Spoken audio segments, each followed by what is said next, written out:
celles de Bologne et d'Oxford. In front of you, the Pont Saint-Michel opens the door to the Latin Quarter, the academic and student area dating back to the Middle Ages. Its name is derived from the language that was employed then for higher education, Latin. The prestigious Sorbonne University is located here. It was founded in the 13th century and is one of the world's 3 oldest universities, along with Bologna and Oxford. Ante nosotros, el famoso puente Saint-Michel abre las puertas del barrio latino. Es el tradicional barrio universitario desde la Edad Media. Su nombre viene de la lengua utilizada entonces para la enseñanza, el latín. En este barrio se sitúa la prestigiosa Sorbona, fundada en el siglo XIII, que es una de las 3 universidades más antiguas del mundo, con las de Bolonia y Oxford.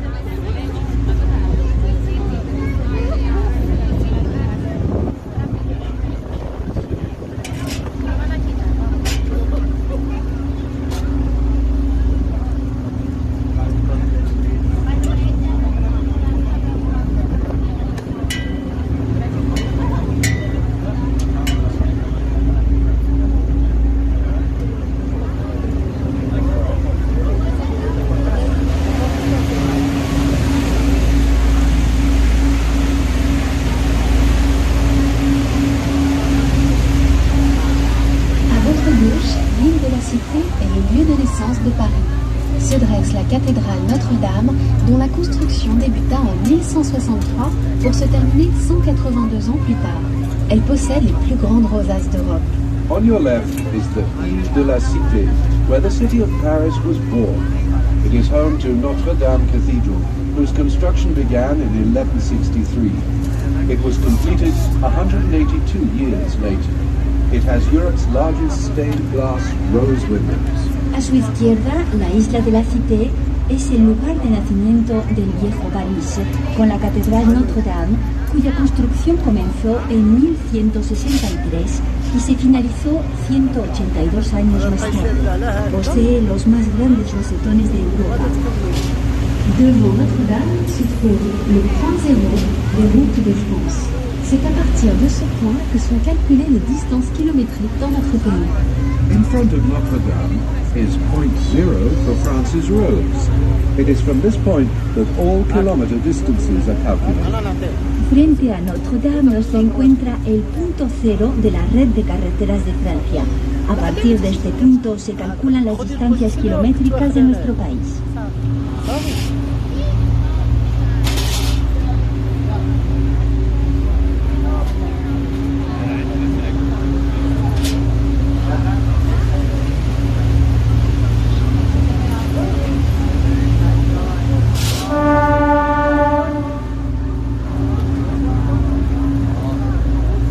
Personnes munies de billets plaisir, snacking et snacking plus, votre consommation est à récupérer au bar des bateaux. For those of you with pleasure or snacking and snacking plus coupons, you can collect your snacks at the ship's bar. Las personas con billetes plaisir, snacking y snacking plus podrán recuperar su consumición en el bar del barco.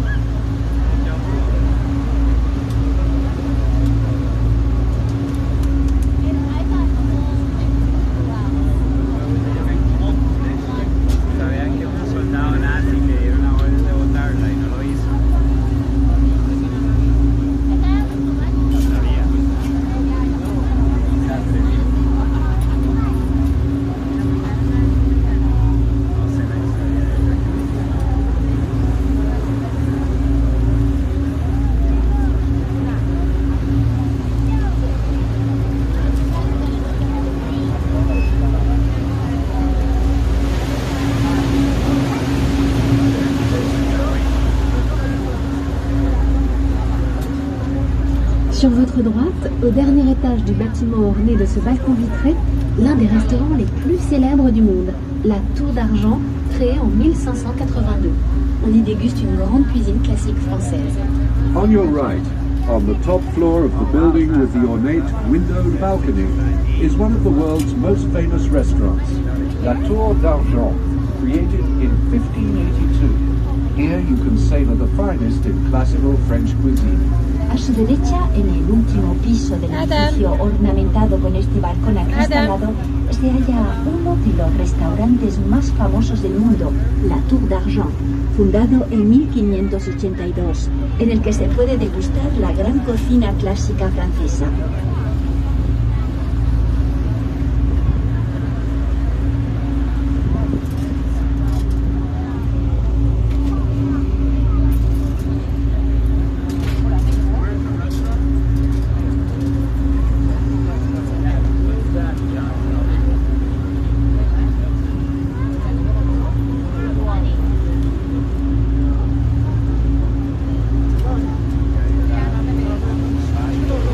L'Institut du monde arabe, sur votre droite, est un espace dédié à la culture arabe sous toutes ses formes.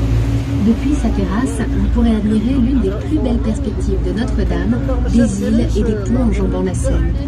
The Arab World Institute, on your right, is a space dedicated to Arab culture in all its forms.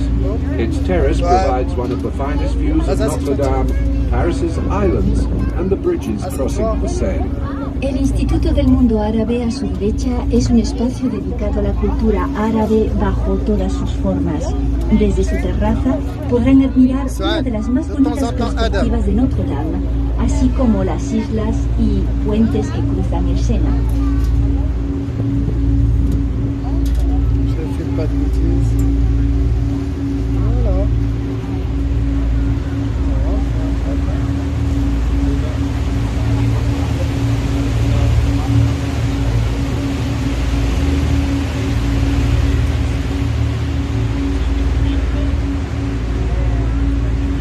Nous longeons à droite le quai Saint-Bernard sur lequel se trouve le square Tino Rossi. C'est le musée de sculpture en plein air de la ville de Paris avec des œuvres d'artistes contemporains. L'été, le square accueille de nombreux bals où des milliers de personnes venues du monde entier dansent la salsa, le tango argentin, le rock, la capoeira, la samba et parfois même des danses folkloriques bretonnes et flamandes. On the right is the Quai Saint-Bernard, where the Square Tino Rossi is located. It is an outdoor sculpture museum created by the city of Paris and featuring the work of contemporary sculptors. In the summer, it is the site of many balls and dances. People come here from the world over to dance the salsa, the Argentinian tango, rock and roll, the capoeira, the samba, and sometimes even Celtic or Flemish folk dances. Bordeamos a la derecha el muelle Saint-Bernard, sobre el que se encuentra la Plaza Tino Rossi. Es el museo de escultura al aire libre de la ciudad de París, con obras de artistas contemporáneos. En verano, la plaza acoge numerosos bailes donde miles de personas procedentes del mundo entero bailan la salsa, el tango argentino, el rock, el capoeira, la samba y a veces incluso las danzas folclóricas bretonas y flamencas. Nous allons faire demi-tour. Profitez-en pour admirer à votre gauche la vue de Notre-Dame et des îles. Nous vous rappelons qu'un bar est à votre disposition à bord du bateau, vous permettant ainsi de vous restaurer. We're going to turn around. Please take advantage of the view on your left of Notre-Dame and Paris's islands. Just a reminder that a bar is at your service on board for snacks and drinks. Vamos a dar media vuelta. Aprovechen para admirar a su izquierda la vista de Notre-Dame y de las islas. Les recordamos que un bar está a su disposición a bordo del barco por si desean comer o beber algo.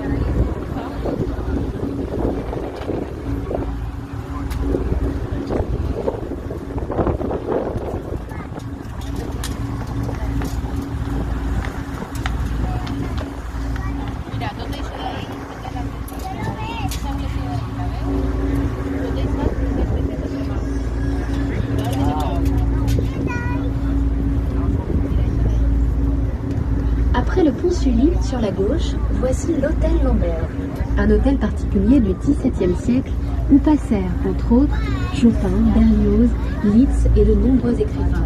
On the left, after the Pont de Sully, you can see Hôtel Lambert, a private townhouse built in the 17th century. It welcomed such guests as Chopin, Berlioz, Liszt, as well as many writers. Después del puente Sully, a la izquierda se halla el Hôtel Lambert, un palacete del siglo XVII por el que pasaron Chopin, Berlioz, Liszt, entre otros, así como numerosos escritores. L'île Saint-Louis est un quartier calme et préservé où ont résidé de nombreux hommes politiques tels que Georges Pompidou, ainsi que des artistes français et internationaux.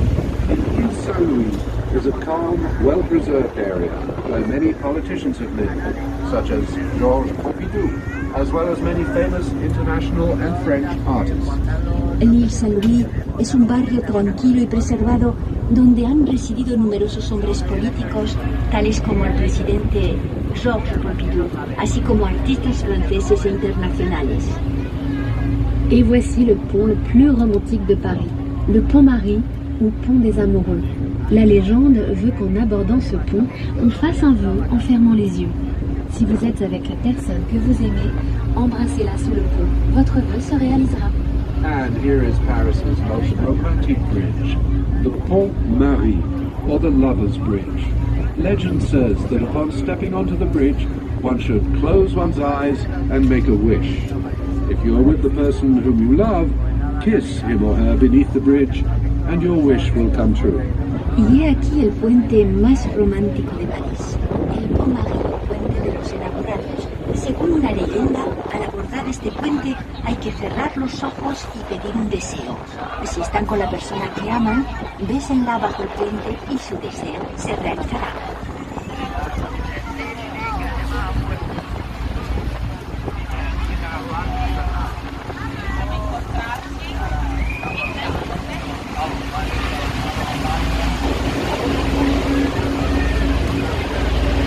Chaque année, à l'occasion de Paris-Plage, pendant plusieurs semaines en juillet et en août, la place de l'hôtel de ville et la voie rapide joint à votre théâtre sont aménagées en station balnéaire avec plage de sable, palmiers et de nombreuses activités. Each summer, in July and August, on the Hôtel de Ville Square and the Express Road, next to which we're cruising, the Paris Beaches event is installed. Sandy beach areas with palm trees are created, and there are summer activities for all ages. Cada año, con motivo de Paris Plage, durante varias semanas en julio y en agosto, la plaza del Hôtel de Ville y la vía rápida de circulación de coches que bordeamos a su derecha se convierten en zona balnearia con playa de arena, palmeras y numerosas actividades.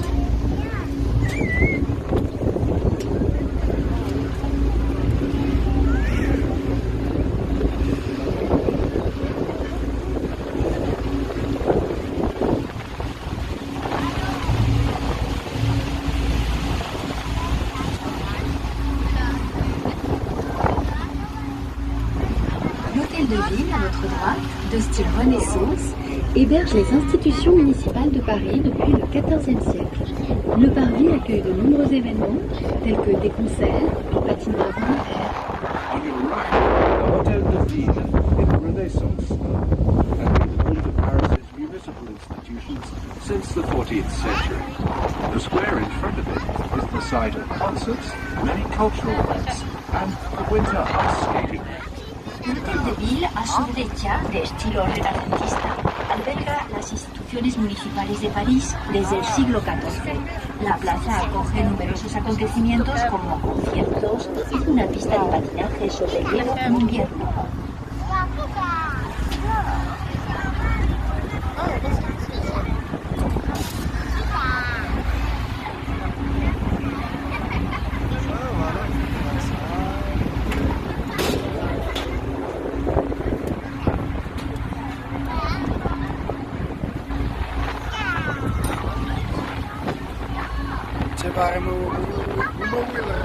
À gauche, le plus vieil hôpital de Paris, l'Hôtel-Dieu, accueille les malades les plus proches. À côté se tient le marché aux fleurs et le marché aux oiseaux. On your left is Paris's oldest hospital, the Hôtel Dieu. It has been treating the sick for over 1,500 years. Next to it are Paris's flower and bird markets. A la izquierda pueden ver el más viejo hospital de París. L'Hôtel Dieu acoge a los enfermos desde hace unos 1500 años. Junto al mismo se halla el mercado de flores y el mercado de pájaros. À votre gauche, après le pont, l'ancienne résidence des gouverneurs romains et premier palais des rois de France, constituée par la conciergerie, la Sainte-Chapelle et la Tour de l'Horloge. La conciergerie est devenue une prison dans laquelle Marie-Antoinette a été détenue. On your left is the residence of the ancient Roman governors and the first palace of France's kings, the Conciergerie, Sainte-Chapelle, and the Tour de l'Horloge. The Conciergerie became a prison. Marie-Antoinette was imprisoned there. A su izquierda, la antigua residencia de los gobernadores romanos y el primer palacio de los reyes de Francia, constituido por una la conciergería se convirtió en una cárcel en la que estuvo presa María Antonieta.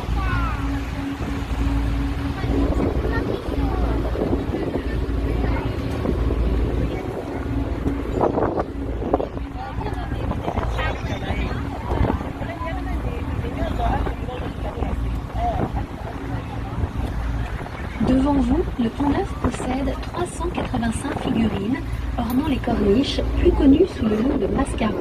On raconte que ces visages grimaçants représentent les amis et ministres du roi Henri IV, se moquant de lui parce qu'il ne croyait pas en la solidité de son nouveau pont. In front of you is the Pont Neuf, with its cornices decorated with 385 figurines, also known as the mascarons. It's said that these grimacing faces represent King Henry IV's friends and ministers, and they're mocking him for lacking confidence in his new bridge's solidity. Ante ustedes el Pont Neuf, que posee 385 figuras que adornan las cornisas más conocidas con el nombre de mascarons.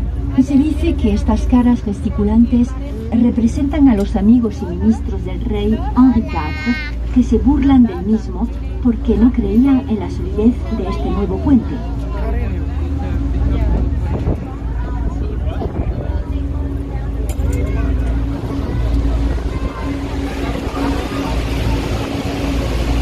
À gauche, le square du Vernet, surnom donné au roi Henri IV. Car malgré son âge, il restait très entreprenant à l'égard des dames.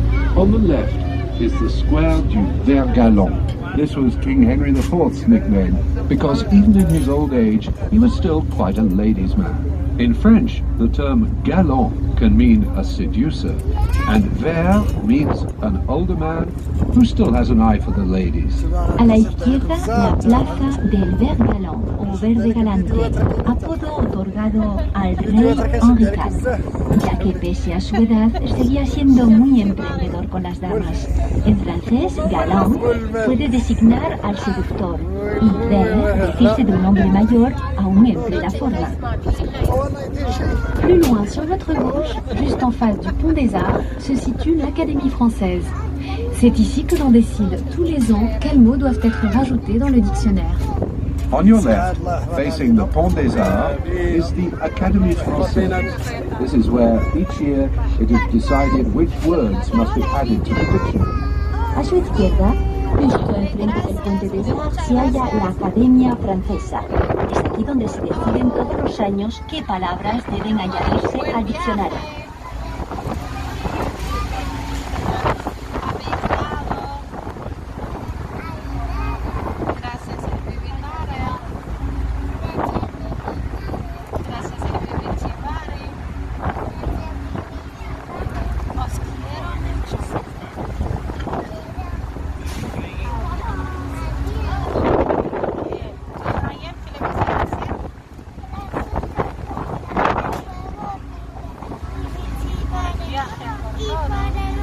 Savez-vous qu'auparavant les ponts de Paris étaient payants?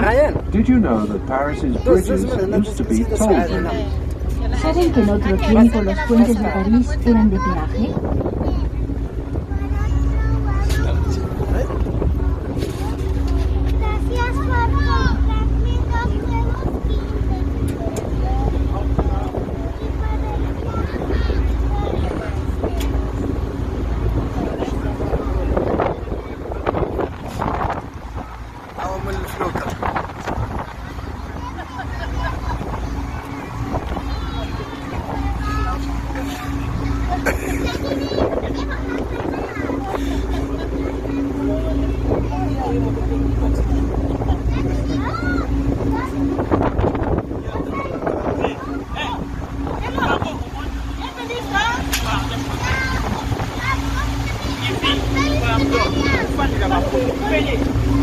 Sur votre gauche, juste après le pont, le plus petit immeuble de la capitale, 2,30 m de large. Le philosophe Jean-Jacques Rousseau y vécut plusieurs années et il abrite maintenant une galerie d'art. On your left, just beyond the bridge, is the capital's smallest building. It's only 2.3 meters wide. The philosopher Jean-Jacques Rousseau lived there for several years. Now it is an art gallery.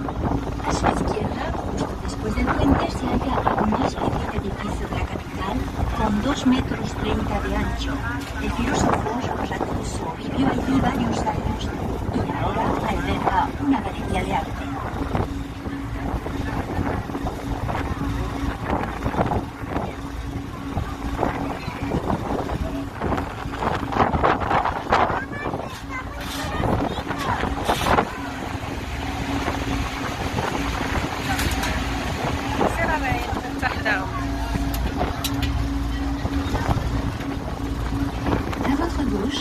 Avant la passerelle, sous un dôme vert, le palais de la Légion d'honneur.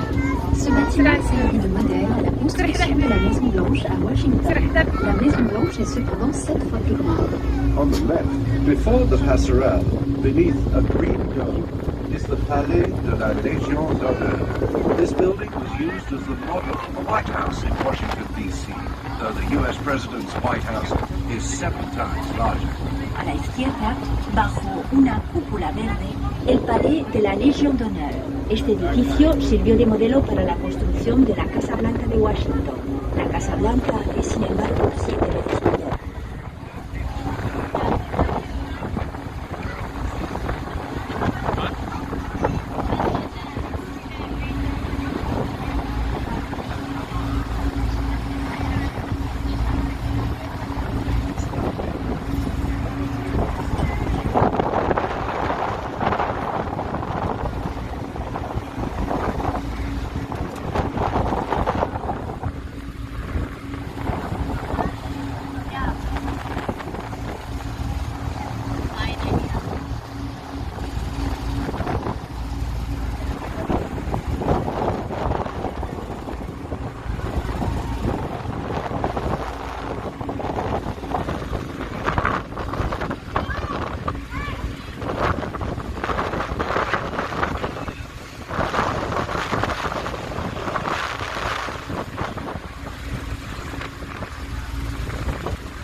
À gauche, en face du pont de la Concorde, le Palais Bourbon, construit en 1728. C'est aujourd'hui l'Assemblée nationale. Sa façade ressemble à un temple grec. On the left, facing the Pont de Concorde, is the Palais Bourbon, built in 1728. Today, it houses the French Assembly. Its facade resembles a Greek temple. A la izquierda, frente al puente de la Concorde, el Palacio Bourbon, construido en 1728, es hoy la Asamblea Nacional o de los Diputados, cuya fachada se asemeja a un templo griego.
Alexandre III, à gauche, Si vous regardez bien, vous verrez le dôme doré des Invalides qui abrite un hôpital militaire, le musée de l'armée, et sous le dôme de l'église, le tombeau de Napoléon Ier. Before the Pont Alexander III on the left, if you look carefully, you can see the golden dome of Les Invalides. Its buildings house the military hospital, the military museum, and under the dome is the tomb of Napoleon I. Antes del puente Alejandro III, verán la cúpula dorada de los Inválidos, que alberga un hospital militar, el Museo del Ejército y bajo la cúpula de la iglesia, la tumba de Napoleón I. Le Grand Palais à votre droite a été construit pour l'exposition universelle de 1900. Vous pouvez admirer sa magnifique verrière qui est un exploit architectural pour l'époque. Il accueille aujourd'hui de nombreuses expositions, scènes de concerts, défilés de mode et même parfois une fête foraine. En face se trouve le Petit Palais, aujourd'hui utilisé comme musée des Beaux-Arts. On your right, the Grand Palais was built for the 1900 Paris World's Fair. You can admire its magnificent glass dome, which was a true architectural exploit at the time. Today, it hosts art exhibitions, conventions, concerts, fashion events, and sometimes even a carnival. Facing it is the Petit Palais, used today as a Beaux-Arts museum.